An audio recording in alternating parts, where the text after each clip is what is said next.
Estimados alumnos, bueno, hoy vamos a ver sujetos del contrato de trabajo. O sea, analizamos lo que era el contrato de trabajo, vimos que era cuando una persona física denominada trabajadora se ponía a disposición de otra persona llamada empleadora. Bien, entonces acá ya tenemos una definición. El trabajador siempre es una persona física, siempre es una persona física. Eh, a partir de ¿qué edad puede contratar? Bueno, obviamente tiene que tener una capacidad jurídica para poder contratar o celebrar este contrato de trabajo. La característica que tenía el contrato de trabajo con anterioridad a la nueva ley, ustedes saben que eh, últimamente eh, la mayoría de edad se adquiere a los 18 años. Sin embargo, ya desde sus orígenes, para celebrar contrato de trabajo ya era suficiente los 18 años, aunque la mayoría de edad se adquiriera a los 21. Ahora, obviamente, ya coincide permanentemente la capacidad que establece el Código Civil con la del derecho laboral, con la ley de contrato de trabajo. Es decir, que a partir de los 18 años cualquier persona puede celebrar contrato de trabajo.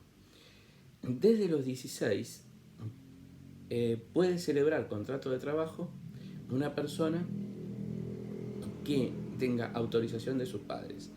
Y se presume que la autorización la tiene aquel que vive con independencia de ellos, es decir, aquel que vive solo, que no vive con sus padres.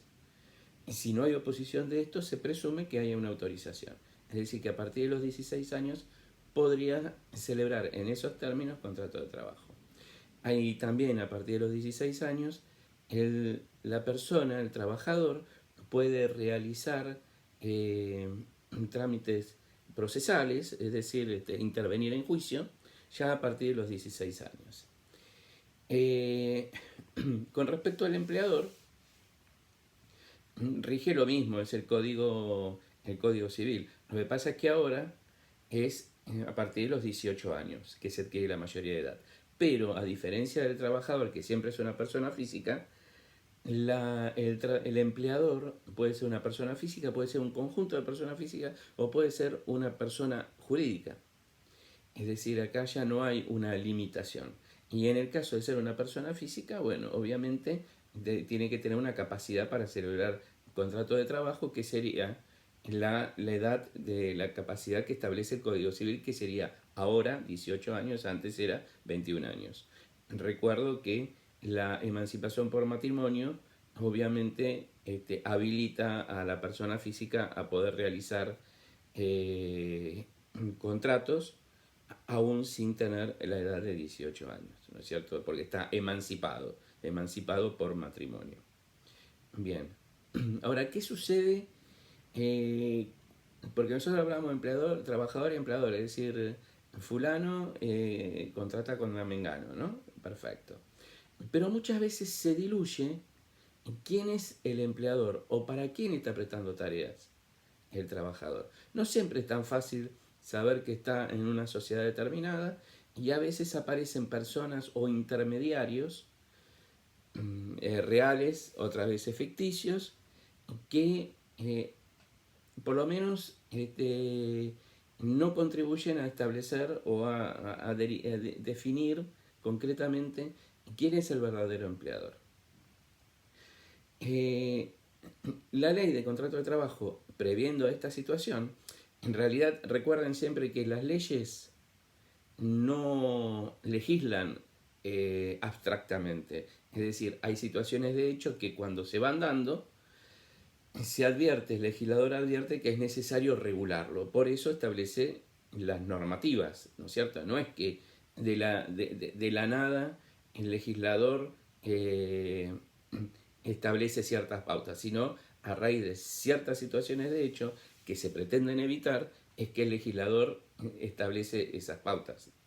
Entonces, puede suceder que alguien diga, bueno, mira, vos querés venir a trabajar a esa empresa, yo te consigo, yo te hago el enganche porque conozco al capataz, conozco al jefe de personal, a quien fuere. Entonces lo lleva a trabajar. Bien. ¿Qué pasaría entonces en ese caso? La empresa dice, ah, no, pero yo no te contraté. Te contrató fulano, fulano me dijo que vinieras acá, ¿no? Y entonces el pobre trabajador le diría, no, pero en realidad me dijo el otro, pero yo estoy trabajando acá, y no, y el otro dice, no, pero yo no te dije que te contrataba, sino que te hacía el puente para que vayas a trabajar en ese lugar. Entonces, ¿cómo peloteamos al trabajador? No, no se puede, es imposible y sería injusto. Entonces, ¿qué dice la norma? ¿Qué dice la ley? ¿Qué dice el artículo 29? Que en definitiva el empleador es quien recibe la prestación del trabajador. ¿Eh? Es decir, si yo llevo a un trabajador para trabajar en Ford Motor, bueno, y Ford Motor lo acepta, Ford Motor es el verdadero empleador. Ahora, si yo intervine, puedo ser solidariamente responsable, y ahora vamos a ver qué significa la solidaridad y por qué establece siempre solidaridad la ley de control de trabajo en ciertos aspectos. Este, yo, persona física, que llevo a un trabajador a contratar a trabajar a otra empresa, puedo ser solidariamente responsable con esta empresa. ¿Y por qué? ¿Qué significa la solidaridad? La solidaridad en el derecho civil y en el derecho es que, en definitiva, y a grandes rasgos, son muchos artículos cuando hablamos de obligaciones solidarias, ¿no? Pero a grandes rasgos podemos decir que la solidaridad es aquella obligación al cual se le puede exigir a cualquiera de las partes, a cualquiera de los deudores, y los deudores después, entre ellos, determinarán quién quién le tiene que devolver al otro. Perfecto. ¿Acá qué significa? Si Juan Pérez lleva a un trabajador a trabajar a Ford Motor, por ejemplo, significa que los dos son responsables, tanto el que recibe la prestación, que es el verdadero empleador, y en todo caso le podrá reclamar a José Pérez porque llevó a ese trabajador. Pero el trabajador le puede reclamar a cualquiera de los dos, y cualquiera de los dos va a tener que pagar, más allá de lo que después discutan entre José Pérez y Ford Motor. ¿Está claro? Es decir, acá el trabajador queda indemne de esta situación, por eso se le dice que es inoponible a él. Y esto no estamos hablando de los servicios eventuales, ¿eh? Esto es otra cosa que lo vamos a ver después. Entonces, en principio, quien recibe la prestación es el verdadero empleador. Es decir, acá ya no estamos discutiendo, no, porque me contrató fulano y entonces fulano es el verdadero empleador, es a quien hay que reclamar. No, no, no. Quien recibe la prestación es el verdadero empleador. Ahora, recuerdan que pasamos de este tema. Vamos a otro, manteniendo este ejemplo de intermediación. Recuerdan que ustedes vimos el contrato de trabajo eventual, ¿no es cierto? Bien, entonces yo tenía que reemplazar a alguien, por ejemplo, a mi secretaria privada, tengo que reemplazar y la tengo que reemplazar por alguien. Entonces, ¿qué puedo hacer? Puedo entrevistar a miles de personas o a cientos de personas para ver quién es la que encaja, o puedo contratar una empresa de servicios eventuales, la que me enviará una persona para cubrir ese cargo de secretaria privada, ¿no? Entonces, entonces, ¿qué significa esto de el trabajo eventual o el servicio eventual, mejor dicho, empresa de servicios eventuales? Esto implica que la empresa de servicios eventuales tienen trabajadores. Estos trabajadores con la empresa de servicios eventuales tiene un contrato, se celebra un contrato que es discontinuo, pero la relación laboral se hace entre la empresa de servicios eventuales y el trabajador. El objeto de ese trabajo es que ese trabajador vaya a prestar tareas a otra empresa que se llama empresa usuaria.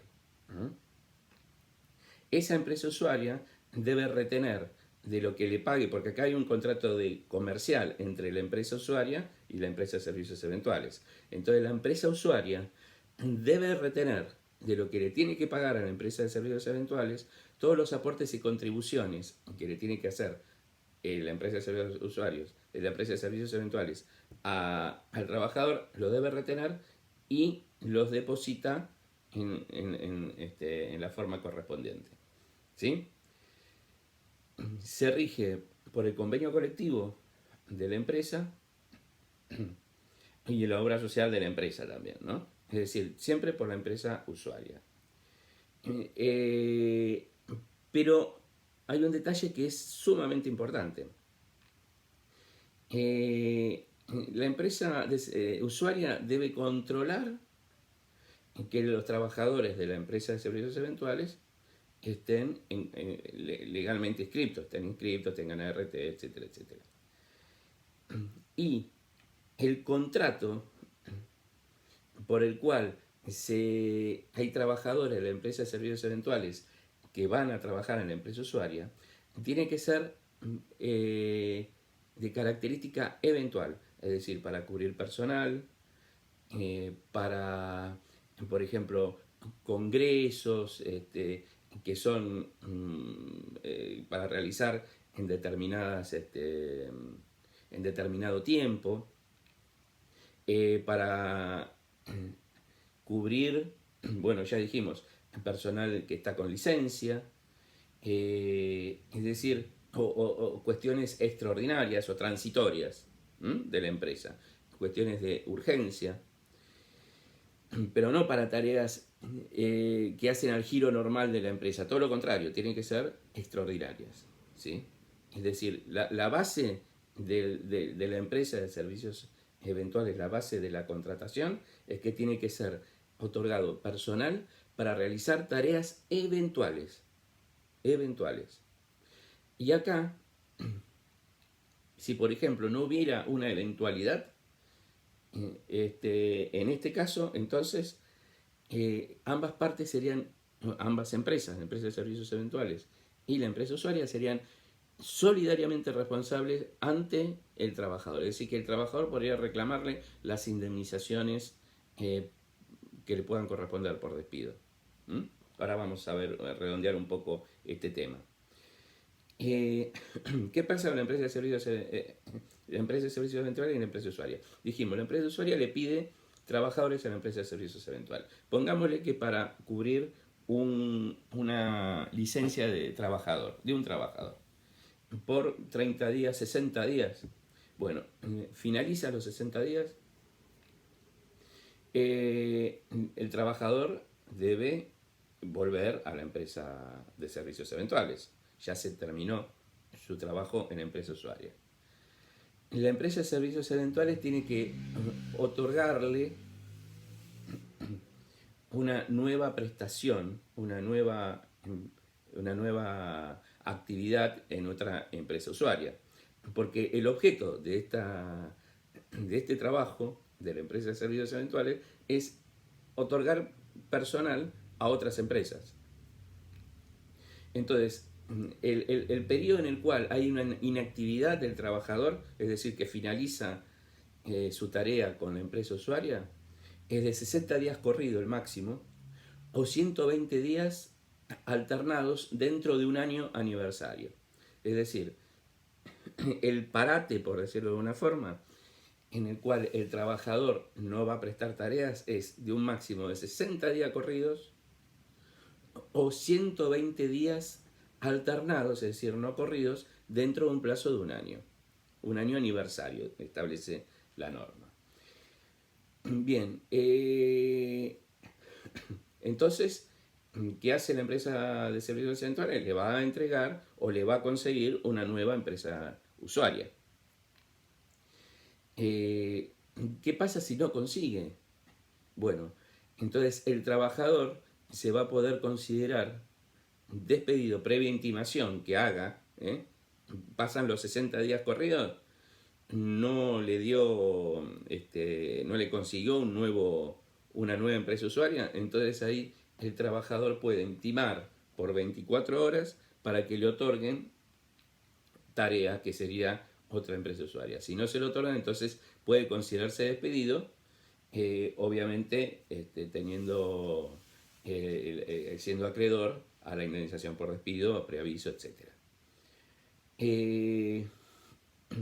Entonces, si la empresa, pongámosle que la empresa usuaria en un momento determinado despide al trabajador, ¿no? Despide al trabajador.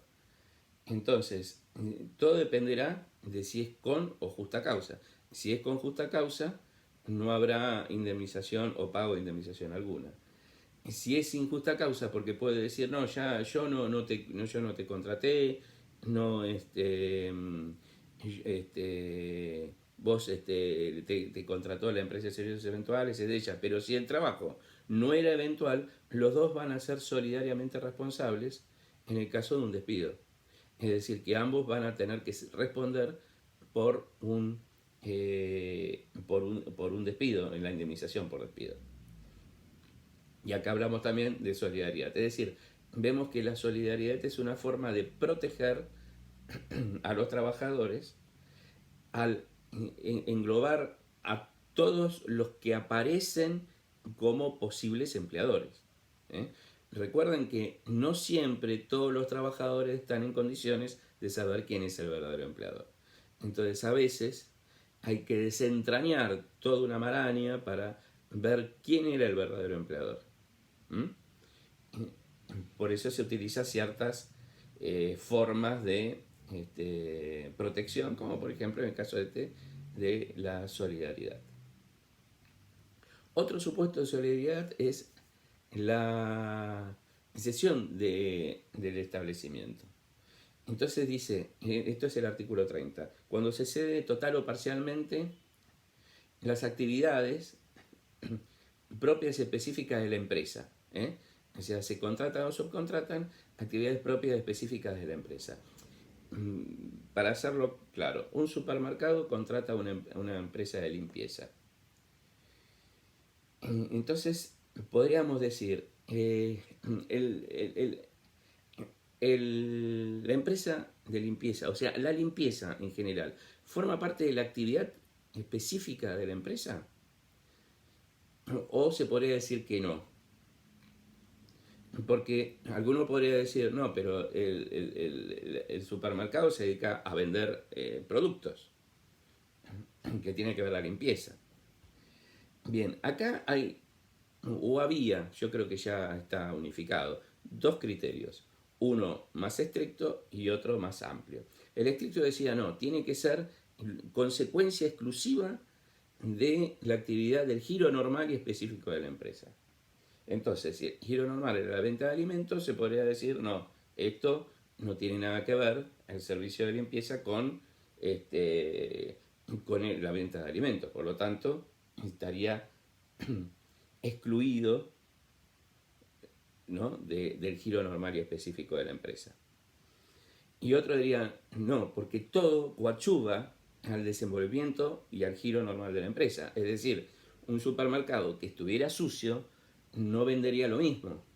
Con lo cual, el hecho de la limpieza termina siendo específico de la propia empresa porque, en definitiva, hace a que ese supermercado pudiera vender más productos. Con lo cual, este es el criterio amplio y este es el criterio, creo que actualmente mayoritario. Ahora, ¿en cómo se centra esto? Bueno, digamos, el que contrata o subcontrata, por ejemplo, el supermercado que contrata a la empresa de limpieza, tiene que controlar que esa empresa de limpieza tenga a sus trabajadores en blanco, ¿eh? En blanco. Es decir, que estén registrados, que tengan ART, que se les abonen los salarios, etcétera, etcétera, etcétera. En caso de que omitiera este control y en caso de que ese empleado, un empleado de esa empresa de limpieza, sea despedido sin causa o no probada la causa, entonces serán solidariamente tanto quien haya cedido, quien haya contratado o subcontratado, como la empresa subcontratista, es decir, tanto el supermercado como la empresa de limpieza. ¿Pero por qué? Porque el supermercado, digamos, quien contrató o subcontrató, no controló que si lo hubiesen abonado, las remuneraciones, se hubiesen hecho las cargas, los descuentos por cargas sociales y se hayan ingresado esos aportes. ¿Sí? Controlado no habría solidaridad, pero al no controlarlo, sí cae en la solidaridad. Más allá de que la solidaridad, dijimos, es inoponible al trabajador, es decir, el trabajador podría reclamar a los dos o a cualquiera de los dos, y cualquiera de los dos está obligado a pagar el total. Más allá de que después tengan que reclamarse o se puedan reclamar entre sí supermercado y empresa de limpieza. Pero eso es ajeno al trabajador. Por eso es que la solidaridad es una forma de proteger los derechos del trabajador. ¿Por qué? Porque en ese caso el trabajador no tiene que ir, no, sos vos o sos vos. No, si los dos incumplieron, uno porque no hizo los aportes y el otro porque no controló los aportes, bueno, los dos van a ser responsables entonces. ¿Estamos claros? Bien. Entonces, estamos viendo los sujetos. Vimos quién era el trabajador, vimos quién era el empleador, vimos las distintas variantes que hay dentro de lo que se denomina sujeto empleador, ¿no? Porque no siempre hay una sola persona y hay intermediarios, entonces ¿cómo podemos solucionar esto? Bueno, vamos a ver ahora el objeto del contrato de trabajo. Estamos viendo el contrato, sujetos, y tenemos que ver objeto. El objeto del contrato de trabajo es la prestación para la que es contratado ese trabajador, que puede ser la profesión o la habilidad que tenga ese trabajador si tuvo en mira, o para lo que haya sido. Yo te voy a contratar para que atiendas el mostrador, por ejemplo. Bien, está perfecto. Lo único que hay dos servicios o dos objetos, por decirlo de una forma, que están excluidos, que son el objeto ilícito y el objeto prohibido. El objeto ilícito es aquel que es contrario a la moral y buenas costumbres, que está legislado en el mismo Código Civil. Con lo cual, esto es, si yo contratara a alguien para robar, por ejemplo, el objeto sería ilícito. Ahora bien, el contrato de trabajo de objeto ilícito es nulo, de nulidad absoluta, y no hay posibilidad alguna de que ninguna de las partes pueda reclamar derechos derivados de ese contrato. El contrato de objeto ilícito, reitero, es nulo, de nulidad absoluta, y ninguna de las partes pueden reclamar derechos derivados de ese contrato de objeto ilícito. ¿Sí? Acá no hay duda, es simple, es claro. El contrato de objeto prohibido siempre apunta al empleador y está dado en función de las personas, de los lugares y de las épocas. ¿A qué significa esto? Bueno, después vamos a ver que hay ciertos lugares en que los menores, por ejemplo, no pueden trabajar, aquellos lugares insalubres. Vamos a ver que la mujer en cierta época no puede trabajar, al parto tiene licencia, vamos a poner, en realidad la ley habla de prohibición, ¿no es cierto? De prohibición de trabajar. Entonces, en esos casos son objetos prohibidos y apuntan exclusivamente al empleador. ¿Por qué apuntan al empleador? Porque no hay un contrato de objeto prohibido derivado de una actitud del trabajador. Es el empleador quien hace trabajar a un menor, por ejemplo, en un lugar insalubre. En este caso, recuerden siempre que las nulidades no son de los contratos, sino de algunas cláusulas. En estos casos, el menor, por ejemplo, se va a determinar que esa cláusula, que sería el objeto en cuanto al lugar de trabajo, debe ser modificado. Y al ser modificado, el resto del contrato puede ser totalmente válido. ¿Sí? Con lo cual acá no hay problema porque está derivado al otro, al empleador, no al trabajador. Esta es la diferencia entre entre el contrato de objeto prohibido y el contrato de objeto ilícito. El objeto ilícito no hay derecho alguno que las partes puedan reclamarse entre sí. En el objeto prohibido sí, el trabajador puede reclamar al empleador el cambio de aquellas cláusulas que son prohibidas. ¿Está claro? Las formas del contrato. No hay una forma determinada según la ley de contrato de trabajo, pero recuerden que aquel empleador que quiera tener en blanco a un trabajador tiene que registrarlo. Es necesario que sea registrado. Y la registración se hace en el libro del artículo 18 de la Ley de Contrato de Trabajo, en el Sistema Único de Registración Laboral, y en el libro del artículo 52, que después vamos a ver qué significa. Artículo 52 de la Ley de Contrato de Trabajo. En el libro en el libro que establece el artículo 52 de la Ley de Contrato de Trabajo, ahí debe estar registrados los trabajadores.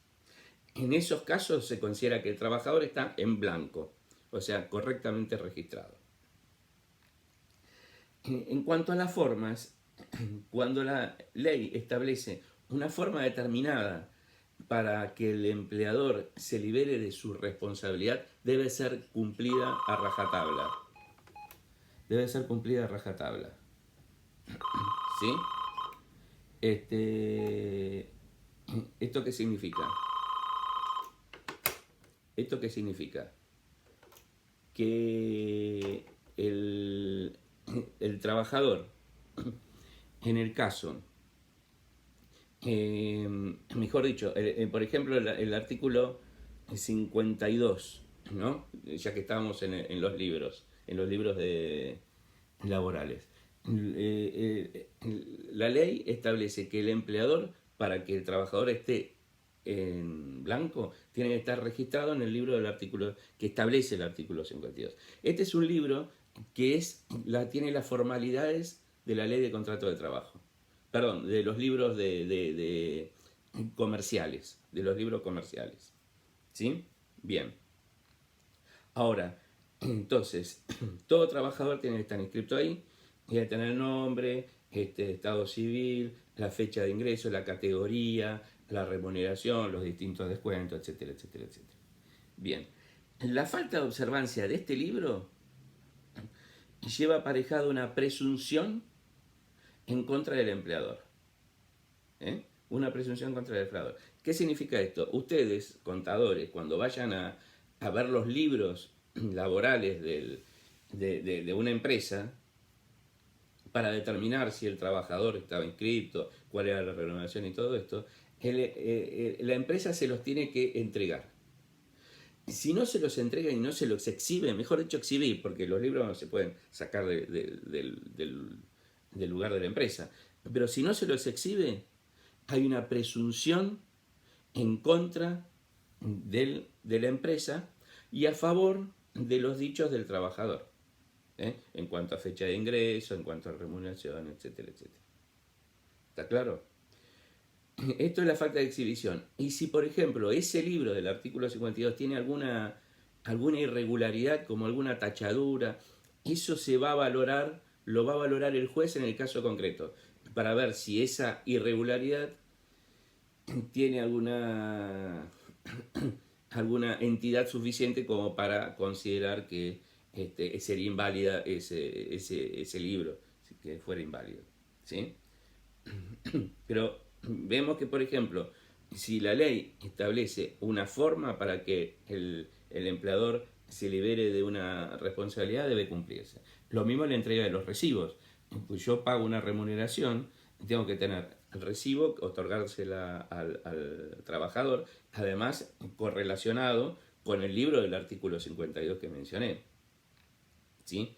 Otro tanto son las intimaciones, cuando el trabajador hace una intimación al empleador para que cumpla con determinadas obligaciones que ha incumplido, se considera que hay una presunción en contra del empleador si durante un plazo mínimo de 2 días hay silencio por parte de él. O sea, si el empleador guarda silencio a una intimación que realiza el trabajador, hay una presunción en su contra, no en el caso inverso. ¿Está claro? Así que bueno, hasta acá estos temas referidos entonces a sujeto, al objeto y a la forma de los contratos de trabajo. Después vamos, bueno, a seguir analizando ciertos aspectos ya del contrato o de los institutos del contrato de trabajo. Bueno, gracias por todo.